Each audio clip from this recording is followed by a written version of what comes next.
అంతర్జాతీయ మహిళా దినోత్సవ వేడుకలు ఎక్కడికెక్కడ అంగరంగ వైభవం కూడా నిర్వహించుకుంటే పరిస్థితులన్నీ మనకు కనిపిస్తున్నాయి. ఈ రోజు మన ముఖ్య అతిథిని మనం చెప్పాలి, ఇక్కడ మనతో చిన్నారి సాహితీ ఈ రోజు మనతో ఉంది. చిన్నప్పటి నుంచి కూడా 3 ఏళ్ల నుంచి కూడా ఎన్నో సేవా కార్యక్రమాలు కూడా పర్యావరణాన్ని పరిరక్షించడం కూడా అనేక కార్యక్రమాలు చేసి జనసేన అధినేత పవన్ కళ్యాణ్ తో కూడా ప్రశంసలు అందుకున్న చిన్నారికి ఈ రోజు కేఎన్ఆర్ ఫౌండేషన్ ఆధ్వర్యంలో కూడా ఈ రోజు మహిళా దినోత్సవం సందర్భంగా కూడా సత్కరించడం జరిగింది. మనతో పాటు చిన్నారి కూడా ఆమె పరిచయం చేసుకునే ప్రయత్నం చేద్దాం. నన్ను పేరేంటి నాన్న? ఏంటి అసలు ఈ పర్యావరణ పరిరక్షణ కానీ ఇవన్నీ నీకు ఎలా అలవాటు? ఏ ఏజ్ నుంచి స్టార్ట్ చేశాను?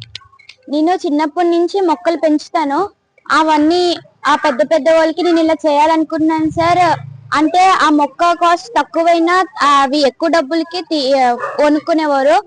అవి నేను ఆ వచ్చిన డబ్బుల్ని నేను కిడ్నీ పేషెంట్స్ కి, క్యాన్సర్ పేషెంట్స్ కి ఇప్పుడు దాకా 1,90,000 దాకా నేను కలెక్ట్ చేసి ఇచ్చాను. అట్లా ఇవి చిన్న వయసులోనే నీకు ఇన్ని సత్కారాలు, ఇన్ని అభినందనలు ఇవన్నీ వస్తుంటే నీకు ఎలా అనిపిస్తుంది? నాకు కూడా ఇలాగా ఎంకరేజ్ చేస్తుంటే నాకు కూడా ఇంకా కార్యక్రమం చేయాలని.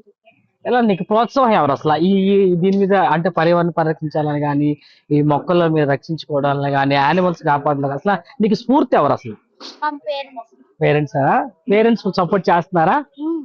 అసలు ఏంటి నీ డ్రీమ్ ఏంటి? అసలు ఏ విధంగా ఉండాలి భవిష్యత్తు అందరికి ఆదర్శంగా నిలవబోతున్నావు? అంటే నేను ఎలాంటి జాబ్ చేసినా దాంట్లో ఎంతో కొంతైనా నేను సహాయం చేయాలి, ఇంకా మంచి మంచి కార్యక్రమాలు చేయాలని నేను అనుకుంటున్నాను. గతంలో కూడా పొల్యూషన్ మీద కూడా కంప్లైంట్లు, అంటే అటు కంప్లైంట్ అంటే ఏటో తెలియని వయసులోనే కూడా నువ్వు ఎన్నో పోరాటాలు ఇవన్నీ చేసావు. వాళ్ళు సత్కరించినప్పుడు నీకు ఎలా అనిపిస్తుంది? మొన్న వినాయకుడి బొమ్మ కూడా ప్లాస్టిక్ తో చేశారు. నేను దానికోసం కూడా మా డాడీ హెల్ప్ తీసుకొని నేను కేసు కూడా పెట్టాను. నీకు ఎలా అనిపిస్తుంది? స్కూల్లో కానీ, ఫ్రెండ్స్ దగ్గర కానీ అందరూ వచ్చి ఇలా పొగుడుతూ ఉంటే నీకు ఏమనిపిస్తుంది? చాలా బాగా ఫీల్.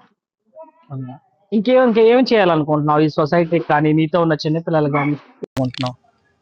మీరు కూడా మీ ప్లాస్టిక్ వాడకం తగ్గించి మీ ఇంట్లో కూడా మొక్కలు నాటండి. ఇది ఇక్కడ మనం చూసుకోవచ్చు. చిన్నారి మాటలో కూడా చాలా చక్కగా కూడా చెప్పి 3 ఏళ్ల నుంచి కూడా అటు పర్యావరణం పరిరక్షించడంతో పాటు యానిమల్స్ ని కాపాడులా కానీ ఎక్కడా కూడా పర్యావరణానికి ఎవరు ఇబ్బంది పడకూడదంటూ కూడా ఎన్నో సేవా కార్యక్రమాలు, ఎన్నో అవార్డ్స్ కూడా తీసుకుంది. ఈరోజు అలాగే కేఎన్ఆర్ ఫౌండేషన్ ఆధ్వర్యంలో కూడా కర్ణవరెడ్డి నరసింహరావు చేతుల మీద కూడా సత్కరించడం నాకు ఎంతో చాలా ఆనందంగా ఉందండి. ప్రతి ఒక్కరిలో కూడా చిన్నారి సాహిత్యని స్ఫూర్తి తీసుకోవాలంటే కూడా చెప్తున్న హర్షం వ్యక్తం చేస్తున్న పరిస్థితులన్నీ ప్రస్తుతం మనకు విశాఖలో కనిపిస్తున్నాయి. స్టూడియో.